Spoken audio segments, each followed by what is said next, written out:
So last time we made our own little allocator for Lua, our own memory allocator, and this was it. And it allocated from a fixed pool. It did not deallocate. It only allocated at the end in one big block, and it just asserted when it ran out of memory. And it worked pretty well, but we could improve it a little bit and see if we can get it to reclaim some of this memory, because every time it deallocates, it just doesn't do it. It just it's basically kind of like leaking memory, but it's just avoiding the deallocation and then having it deallocated in a big block at the end. So we could reclaim some of that memory there and try and use it again. And I'd also like to see if we can just do a little test, even a little simple one, to see if this memory allocator is any better than just the standard malloc and free that's provided by Lua. So that's the allocator itself. It's not a lot of code, 70 lines of code. And to use it, all we had to do was make a piece of memory, which we made, in this case 10K, create the pool, tell it where the memory start and end is, and then use that in our Lua new state instead of the existing Lua function that it provides to allocate memory. So let's get this thing to reclaim some memory. Or in fact, what I'm going to do is, if we want it to reclaim memory, what I want to do is take blocks of memory that it's freed, and I want to put them all onto a list or a free list, so that I can use them again. And if I'm going to do that, what I want to do really is just make sure that every time I allocate memory, that it's of a certain size. So every time I allocate, even if I allocate 1 byte, I'm just going to bump it up to a given size, so that when I put all these blocks of memory that deallocate onto this list at the end, I know they're all of a certain size. They're all at least, so many bytes. And this will work really well for something that does quite a lot of quite small memory allocations, because we can just basically say, all right, everything we allocate is 64 bytes, and we'll always put it onto this list at the end, and we know that anything on the list is 64 bytes or bigger, so we can reuse that for any allocations. And it's not the most incredibly difficult thing to do.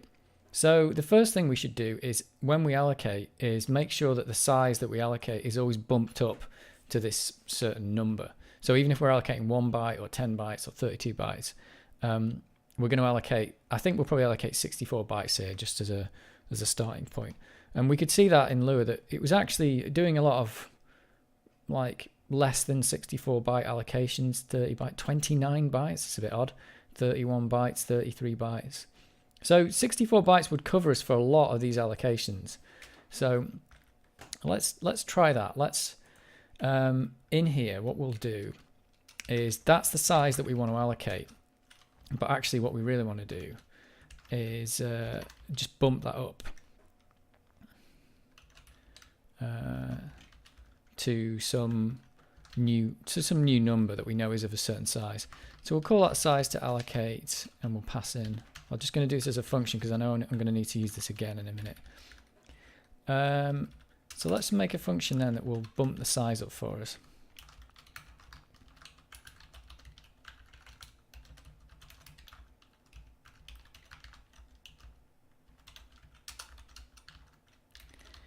So it's, what do I want to do? So we'll start by just saying we're just going to return the size. But if the allocated size is less than, I'll call it minimum block size, then I'll just bump it up to the minimum block size.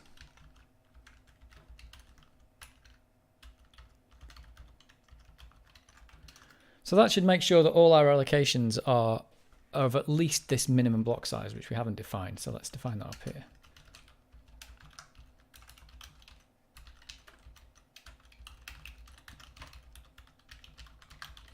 And we know that we have this 8-byte alignment on everything we allocate. So our minimum block size may as well be a multiple of our alignment.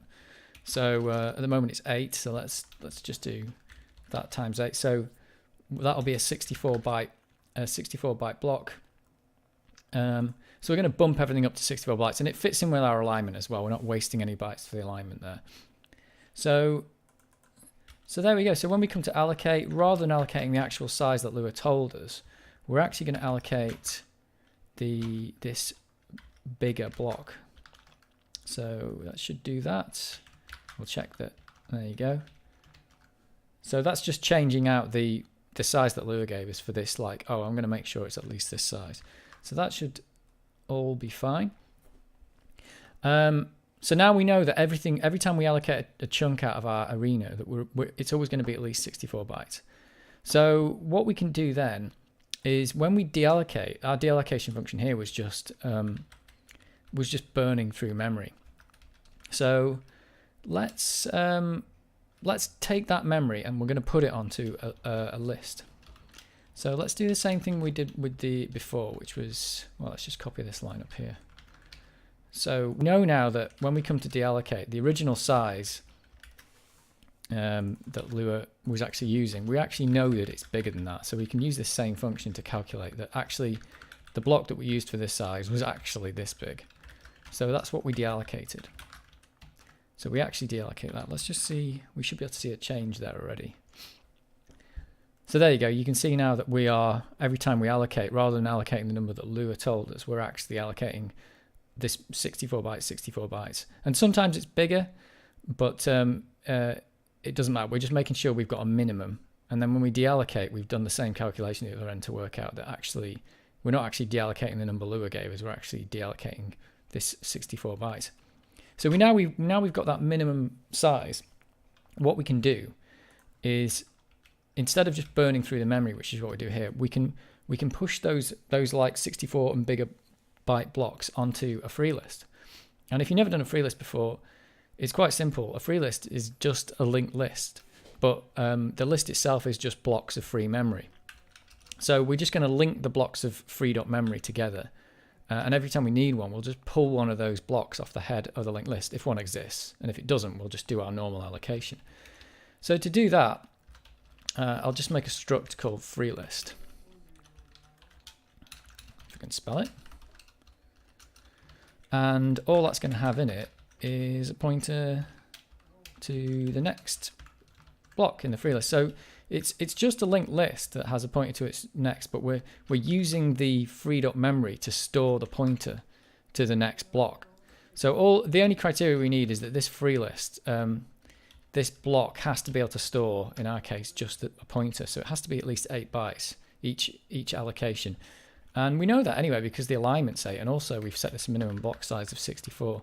So we know that we can fit this pointer into this block. So we'll need a head of the list. So that's going to be our free list head. So it's just a pointer to the head of our list of free blocks. And we initialize that to null initially because we don't have anything on the free list. So we've basically created a linked list there that's just a really, really mega simple linked list. And we've initialized the head to nothing to say we don't have anything in that list. So what will happen initially is we go in, it'll ask us to allocate, and we'll work out the minimum number of bytes we want to allocate. And then what we can do is we can say if the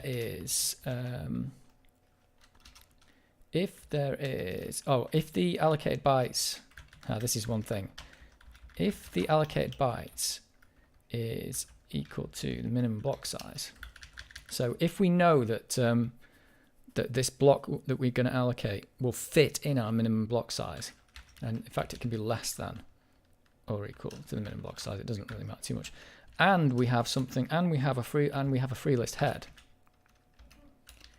That means we've got a that means we have a free block of memory somewhere on that linked list. Then we're going to allocate from that block. Otherwise, we're just going to do our normal allocation and return that. So what do we do to get the head of the linked list? So we're going to return as our piece of memory, we're going to return the free list head, because that's the head of our list is just a block of at least 64 bytes of memory. And then we want to set the new head of the list to be the next item. in our linked list, which if it's null, that'll just set the head back to null again, and we have to keep allocating more memory before we can use it again. And then we return our pointer. So that should be it. That's just taking the head of the linked list and then setting the head back to the next thing on the linked list. So that's really quite simple. And remember, the head of the linked list is just a block of free memory. That's all it is. So that allocates our memory from the free list. And if not, we just allocate some new memory out of our pool. And then the only other thing we need to do is, what haven't we done? We've allocated the deallocation. So when we deallocate, we need to put this memory onto the free list instead of just burning through it. So if the allocated bytes is equal to the minimum block size, then we're going to put it on our free list. Otherwise, we're just burning through memory. So what we do then is we create a new free list head, which is the new head of the linked list is just the pointer to our memory. So let's just cast that.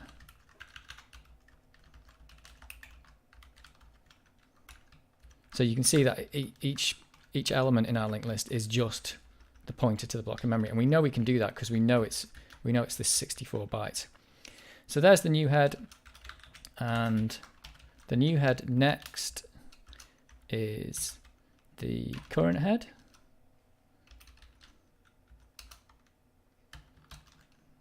And then the new head, what we're doing, deallocating. There's our new head. The next one is the current head, and then that is the new head. I think I got that right. So that's just taking our pointer to our block of memory, and it's setting as the new head on the linked list, and it's setting the next element to be the old head. So I think that works. And then in any other case, we're just burning through the memory. And also, it actually doesn't matter if this block is actually bigger than 64, our minimum block size. We can put it on anyway, because we're going to waste some memory, but we might as well reuse that memory because it'll fit anything that's 64 bytes anyway. So we're gonna like every single block of memory will get put onto the free list at the end, but we will be wasting some memory that if someone allocated a kilobyte, we're going to put it on the list, and we can only assume that it's 64 bytes big. So hopefully that that is all good. So the reallocate function just calls allocate and deallocate, so we don't have to change that at all. And hopefully, does that compile? Let's see what we get. So looks like it's working. It's quite hard to tell. It's not done any crashes or anything. Let's put some more prints in here. So we allocated from the free list. So if you haven't done free list before, just look them up on Wikipedia or something like that, and you'll get the idea. But it is incredibly simple. It's a linked list, a singly linked list of free blocks of memory that just all link together. And I've just made the assumption that in our case they have to be of a certain size, otherwise I don't know that I can use them. And deallocated to the free list. So let's just see if we can find out if that's actually happening. Oh, yeah. Did I put my line break in? Let's put one in there as well.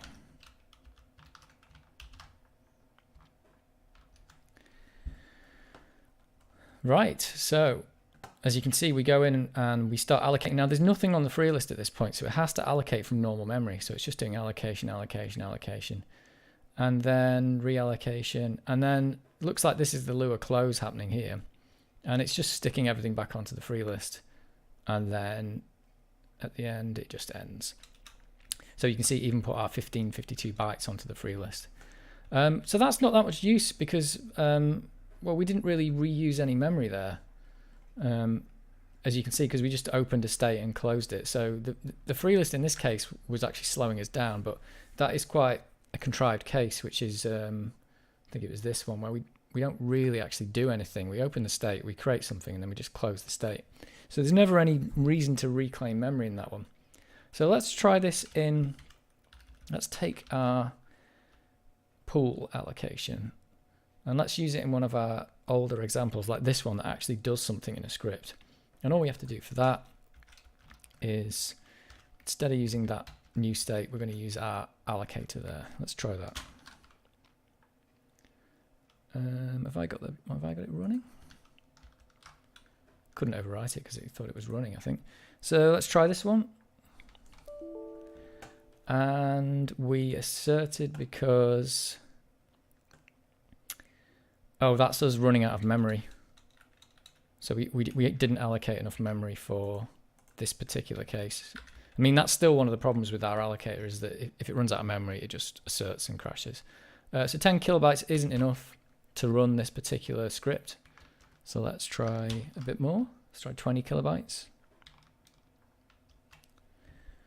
Ooh, and there we go. There's a lot of printouts in this now. Let's see if I can get to where we are.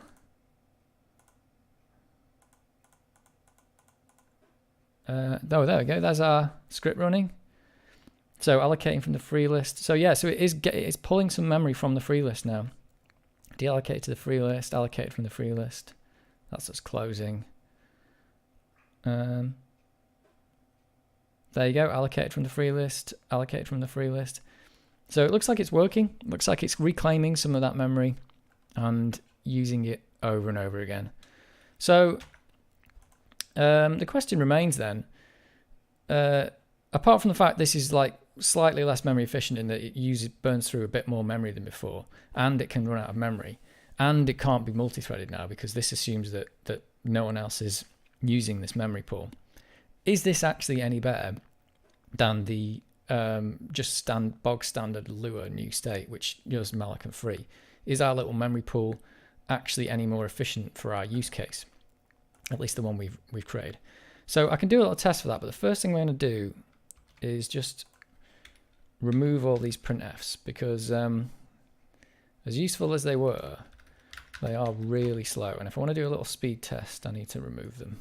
So I'm just going to remove all the cruft out of there.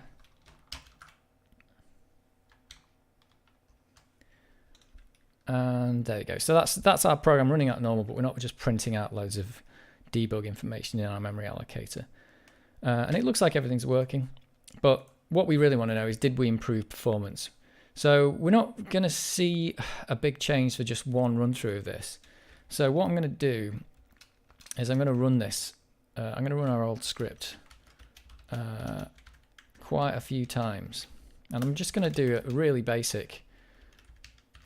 I'm going to run it 50,000 times. I'm just going to do a really basic speed test. I'm just going to do it with the debugger. So that's just going to run our sprite script 50,000 times. And we can run it with our, we can try it just by swapping that line out. We can try it with our allocator, or we can try it with the Lua built-in allocator. So what I can do is, let's just give that a run, see if it works. And there we go. So that's our script running 50,000 times. And you can see one of the things about the Lua allocator is that these pointers keep changing. So every time we run the script, we get a different piece of memory. It looks like it is reclaiming some of the memory there, because it's not always the same. So it looks like malloc and realloc is actually giving back the same piece of memory sometimes.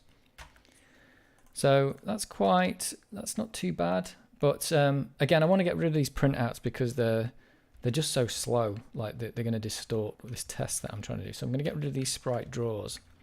I'm just going to run it without any debug draw. So let's try that again. So this is me running 50,000 times our user values script. And there you go. It ran in a few seconds and then ended. So let's just see if the same thing will work with our Arena Allocator. Did I build that? Build. And it ran out of memory. Why did it run out of memory?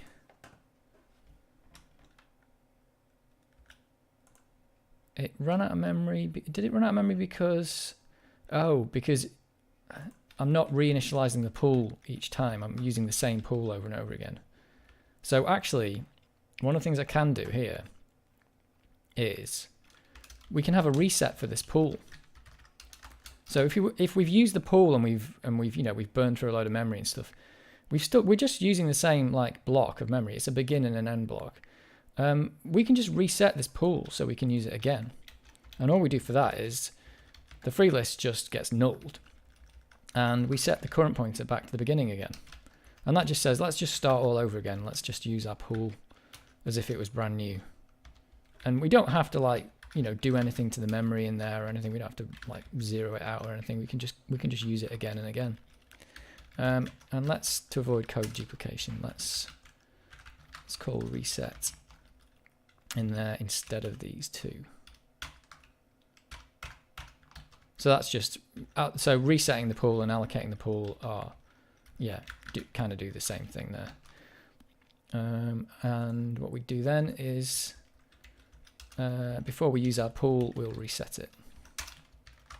So we can use this pool over and over again, and it's going to be the same block of memory used over and over again, 50,000 times. Is this going to work now? There we go. So our pool memory works, and our Lua state, a standard allocator, that also works. So which one's better? At least in this case, which one's better?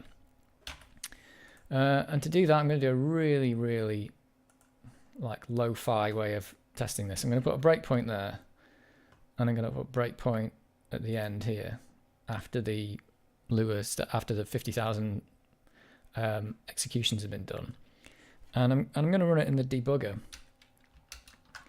And the debugger has a thing where it'll just tell me how long this took. So this isn't a great way of testing, because this is testing debug code and the debugger is running and everything.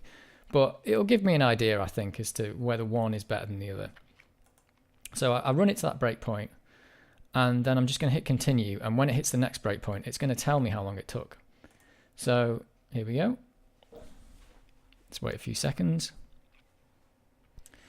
So 5.2 seconds to do those 50,000 iterations. And this is using the Lua new state, which does malloc and free. Let's run it again, see if we get something similar result.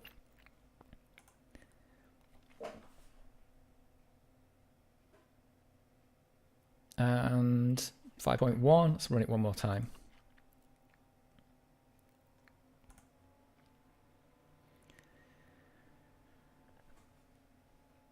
And 5.2, so somewhere just over 5 seconds to run these 50,000, to run this script 50,000 times using the standard malloc and free. And let's comment that out and let's put in our pool. So we have to reset our pool before we can use it, and then we'll allocate from the pool. Remember, this is our little 20k pool, and we can keep reusing that same pool. So let's build that. And let's give that one a go. And let's see if our memory pool got us any better performance than the just standard malloc and free. And so 3.5 seconds. So let's try that again. Let's just make sure it's not some anomaly.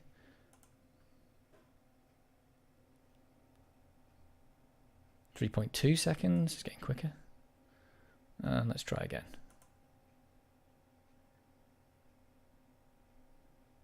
3.4 seconds. So I think that says it all, is that if you know, and this is the thing, because I've written this little allocator, this little Arena Allocator, and it makes some assumptions about how I'm going to use the script. For instance, that most of the things I allocate will be less than 64 bytes. And I don't need more than 20 kilobytes of memory because it'll crash if it does. And also maybe I'm reusing this memory pool over and over again by recreating scripts. With the knowledge of some assumptions about what your program can do, you can make a memory allocator, or you can make Lua run faster without even changing a single line of script or bytecode or anything like that. So in this case, this was like 3/5 faster, 2/5 faster, just by changing out the memory allocator. And like I said, based on the assumptions of how we're using, or how in this case I've used Lua in this example. So knowing about how to use the memory allocator and knowing how to write a really, really simple allocator like this, as you can see, what did we end up with? 115 lines of code. And we improved our allocation scheme for Lua by 2/5 because we knew our use case and we knew how to write a really simple allocator. So that is something that you should definitely think about if you are going to be using a lot of Lua scripts you're going to embed. Like, you know, these are going to get used a lot in your code. It's definitely worth writing your own memory allocator. There is only maybe one more thing we could do in the next video, and that is handle this case where we run out of memory. Because what we could do in that case is default to the normal malloc and free if we run out of memory. And all we have to be aware is we just have to make sure we free that memory correctly at the end. So we might do that next time, and then that's pretty much memory allocators covered for Lua. And you should be able to, with a bit of reasoning about your use case, write your own memory allocator that can basically get better performance than you're getting out of the box Lua. So we do that next time.